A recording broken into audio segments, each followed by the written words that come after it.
No, he said he owes him something. Okay, but I didn't want to say like that because he showed a lot of emotion. So he was just like, bro, throw me a handout, like not handout, but like kind of like a alley hoop, and a lot of, and he just came out and just said, he's on EBT, and he pulled out his EBT card and just say like, look how I'm living. This is how I'm living. So you don't think I'm playing? I'm on EBT. And he looked like he was about to crash out. The mother boy had to be like, "Hey, hold up, bro. Let me see if I can find one of my old EBT cards so I can smack T-Rella trying to pull that shit out. Bro, here's mine. Listen, hey, chill, cause don't shoot up this bitch. I got one too. That wasn't a skit. No, that was real. That was real. He better enjoy that EBT. Trump cutting it. He is gonna cut it. I thought it was a skit. No, that's real talk. No, that's real talk. He was up there crying like a little bitch. Come on. So I got a question, right? So he killed it on Deuces though. Yeah. So how do you guys? He wrote Deuces. He was the guy that was rapping. So listen. So how you guys feel about like the music industry and how they do smaller artists, where they take their music,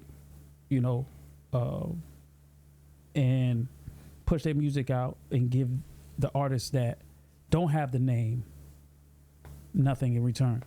You see, you're even positioning it in a way to make the artist be the villain, but the artist can't be the villain in every situation. Now, in Kevin McCall's situation, for example, that's on him. Yeah. If there's a debt of $25,000 for 4 records, then there's a contractual obligation. There has to be a contractual obligation, right, for these four records that you're owed for. So if you're owed $25,000 for 4 records, which I'm gonna be real with you, is insane. I'm not gonna lie to you. If that nigga was really penning records for $4,000 a piece, nigga, his business was terrible at that. He had no management, no nothing. That's on him, 100%. But if till this day in 2025, if Deuces came out, for example, in 2014, 2015, right, or somewhere around there, if you're telling me 10 years later, bruh, you still are not paid for that, and you have not went to court for no litigation, your paperwork not on point. What is on you? Let me ask you. You said 4 tracks or 24 is crazy. What do you get paid for 1 track? No, that's between you and the artist. It's okay.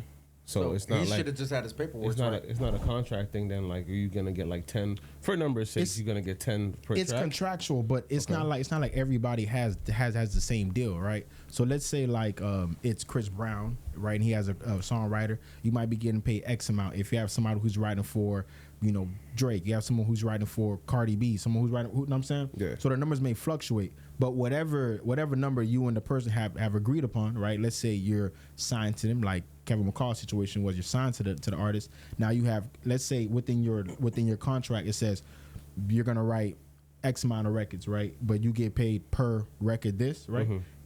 Bring that contract over, and then you bring the litigation. You go accordingly. If you don't have the paperwork and all that other litigation shit, then you're gonna find yourself on a podcast saying that Chris Brown made $90 million on the Breezy Bowl, and you owe $25,000, looking sick like.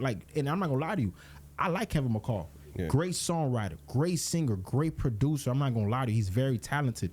But if your business isn't on point, bro, then you are losing 2/3 of the music game. Yeah. And how I look at it, man, just go back in there and rewrite. Hell no, that's not how it goes. That's not how it goes. Go back in there and rewrite and give it to another artist. No. You have to. I'm not gonna lie to you. It's under contract. It's not even that. Even if you're not under contract, he's blackballed nasty because of what he did to Chris Brown. Also, he came out online talking a lot of junk about him for a while now. But before he did that, he should have got back in there. Oh, so he's been talking smack. Yeah, for sure. Because that song came out in 2010. Come on. He should have been came Which out. song came in 2010? Deuces. If he killed that though, I ain't gonna lie. He did. He did real good. But what I'm saying is, I agree with if that, I feel like I wrote you a song and I didn't get my money, I'm gonna go rewrite another pen or excuse me. I'm gonna rewrite another song and I'm gonna sell it to the next artist. So they can cut. But you know what I'm saying? Get my name out there. If you're under He's contract, been crying for like 15 years or 13 years now. Even if you're not under contract, right? Because let's say CB let him go after, because CB didn't want to rock with him for nothing. So let's say CB let him go out of his contract, right? Bro, how the music game works, bro. It don't matter. It don't matter how great, like bruh that wrote for Drake, right? What was his name, T.O.?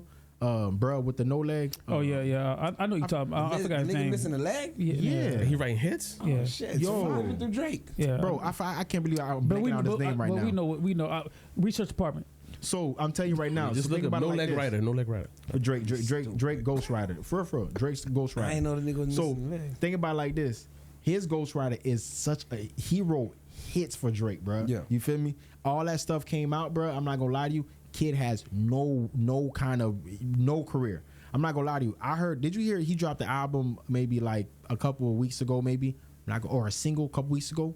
Absolutely fire, but he just can't deliver it. He's real good. He's real good. Quentin Miller. Yeah, he had a Quentin Miller. He was with a group. He had him and his homie had a little group. Fire music, bro. Since even after the whole Drake shit happened, he came out with music. I was like, yo, Quentin got talent. Like, but I will say this though, right? With the whole Kevin McCall stuff, I feel like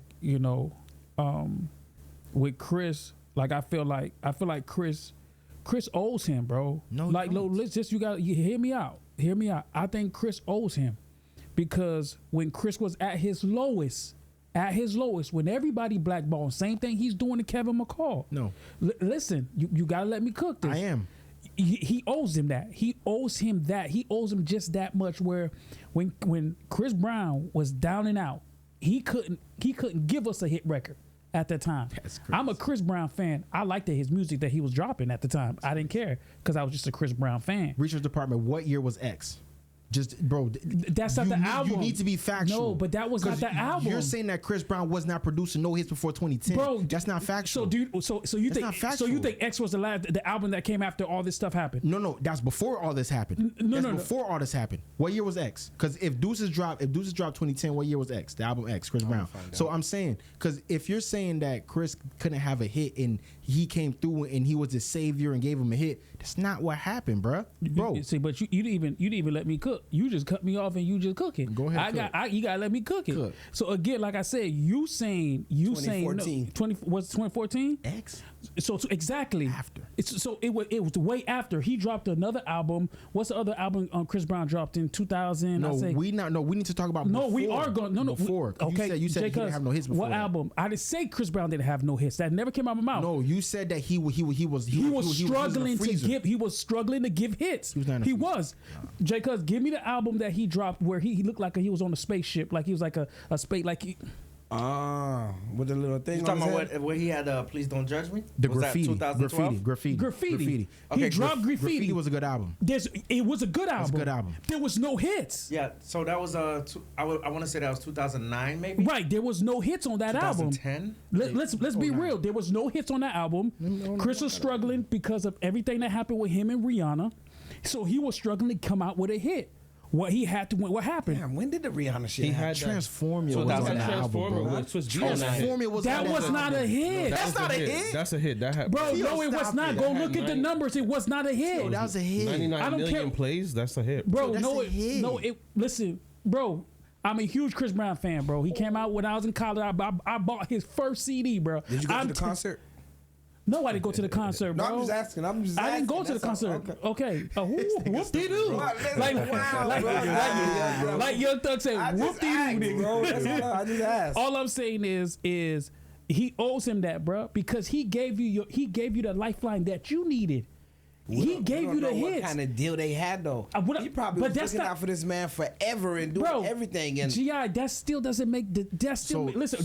Wait, hold up, GI. So if me and you, right? Oh no, let's just say you and Donovan. No, let's just not say me and you. Just say you and a complete stranger, right? Yeah. You down and out. You shit on your luck. Mm-hmm. You messed up. Mm-hmm. And this person comes out and lends you that hand, bro. Lends you that hand, put you back on your feet. I'm about to fry to you. So when you see that person later on in life, right? He might have said, you know what, man? He might have said, screw GI, bro. I gave him some money back in the days, and he didn't even look out for me. He just pretend like he ain't know me after that. Right? You like, damn, that nigga talking shit about me? Oh, damn, all right, cool, fuck him. Right? But you see him down on your luck. You don't think that you owe him like, hey, bro. Morally, if everything you said happened, yeah, I think I would owe. Okay. But we don't know if that's what happened. So from he probably was looking out for the guy. From a humane standpoint, I hear both of you guys. From a humane standpoint. But you got to understand, this is business. That man owes nothing to, what's his name? Kevin McCall? Kevin McCall. He doesn't owe nothing to him. He's not a friend. This is not you and Alex. This is not you and me. Yes. This is you and a complete stranger. Listen, wait, before you chop it up, I know you're going to cook it. But bro, I hired you to write, so write, fam. I don't owe you anything. If your contract says, hey, can't pay me $10 for these 10 songs I'm gonna give you, you screwed yourself, buddy. No, it's not just that. Hold on. It's like us paying somebody to edit this. Right. We blow. We don't owe him nothing. We already paid him for editing. We owe videos. Hey, T.O., I got a fundamental question for all y'all boys, right? Right. So, you think that in all the time that Chris Brown and Kevin McCall is making music, the only amount of money that they made together was $25,000, or do you think that they made hundreds of thousands of dollars before that, and then there's a quote unquote debt of $25,000? No. Listen. So that's what I'm saying to you. Like how Kevin McCall is framing it, right? Is as if like Chris Brown never paid him nothing. No. He didn't say that. But if he owes you $25,000 for records, then that means that y'all had a history of records before that, and you were paid accordingly. Now, whatever happened between the discrepancy between this 4 records for this $25,000, fool, and you figure that out. Obviously, whatever business you thought was correct, it ain't correct, man. That's on you. Nah, good point. Good point. Yeah, we didn't only make $25,000 together. We made more than that. So if you're saying that I have a debt of $25,000 with you, first of all, let me know what 4 records you talking about, and then we could figure out if we got these 4 records. I'll be real with you. I don't even think that, man. I see where you're coming from. Drugs, bro. I see where you're coming from, Ken, because you're like, yo, CB's up, so it's nothing to give a lending hand because I'm up. Partner, you over here using EBT card. Like, let me just throw a couple bread at you, but no, bro. There's a contract. You didn't. You obligated your contract, and I paid you. That's probably why he came after him, though. Because he's making all that money. Sometimes it's like that. Bro, he wanted to box him. He wanted to fight him and everything. Bro, oh, for real? Yeah. Oh, yeah. But the nigga was gooking, but it's like that all the time with everything. You guys act like this is nothing. This ain't so you. Then why should he pay him, though? If you want to fight me and do all this? You was online doing all this extra stuff, and you weren't even, and you know what's crazy? Nobody even heard nothing about this quote-unquote $25,000 before that. Yeah. The whole time before that, all he was ever saying was that, oh, CB, this, he was just talking junk about him. Listen, I get what y'all saying. Listen, you signed a contract, bro. You live by your contract. I get that. I'm going by morals. Okay.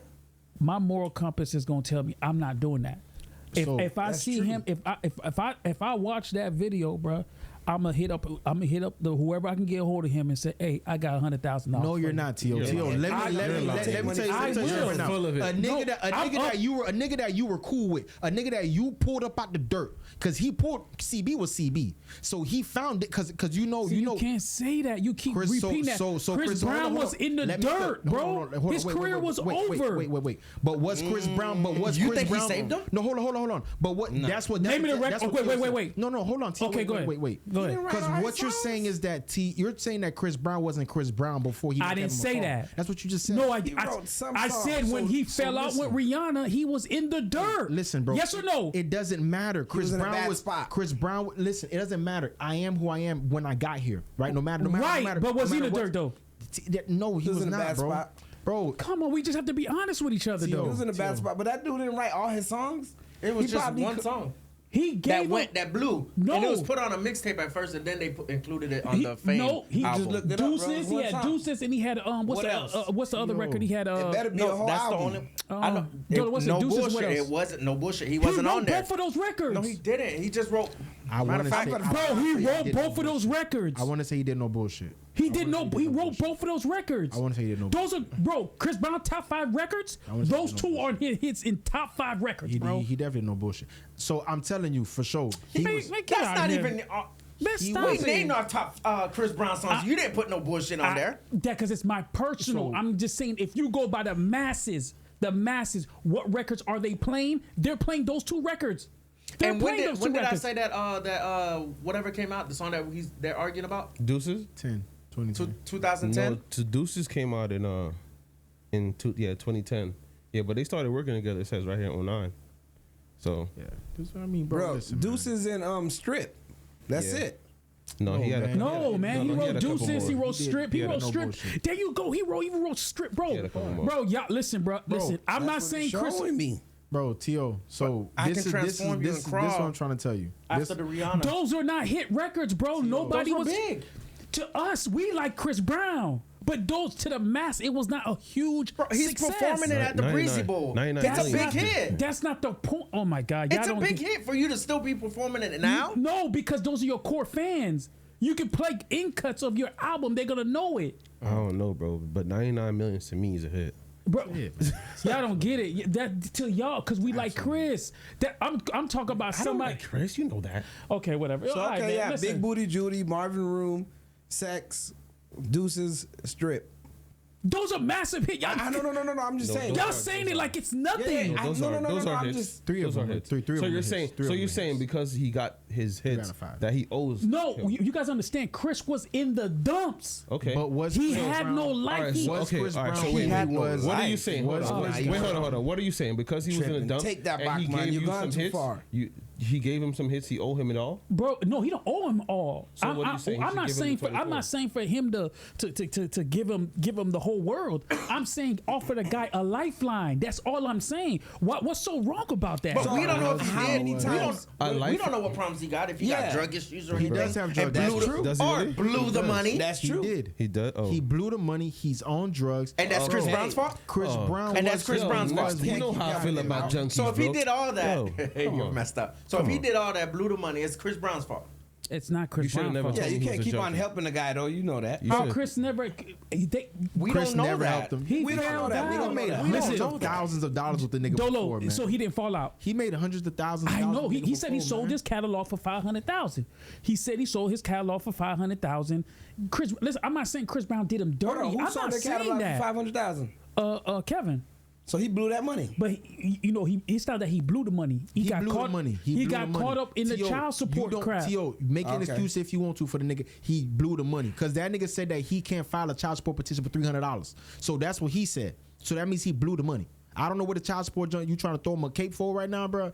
Chris Brown was who he was when he got there. It don't matter. When the minute he met Kevin McCall, he was already Chris Brown. The only reason Kevin McCall was attracted to him musically is because he was Chris Brown. He was who he was, bro. Yeah. If he was a random from the street, then he would have been like, hey, forget this random. But he was Chris Brown. So he had these records. He understood that if I stand next to this artist with these records can get somewhere. Exactly. The minute Chris Brown started helping the nigga out, then he figured, hey, I can kick this nigga back in and go work with other artists. He did so. So Chris Brown said, you know what, forget you, bro. You out. Like, it is what Look at Me Now featuring Busta Rhymes. Was that a big hit? That was a big hit, but that came after. Hit. That was on the same album. But listen, it was on the same album in 2011. That's on Fame. Okay, yeah, exactly. Come on, cuz. No, I'm saying you try to make it seem like Kevin McCall revived him though. So when he had all those other tracks on that same album. Kevin McAllister, man. I'm not gonna argue with y'all, bro. Y'all do from Home Alone. Y'all boys, y'all acting like y'all don't know what the hell was going on when Chris Brown and Rihanna stuff happened, bro. He was blackballed from absolutely everything, bro. He couldn't come up, bro. Listen, the water is right here. Chris Brown hit eyes is right here. And you saying Kevin McCall pulled Kevin McCall gave him the hit, bro. It's just facts. I don't even think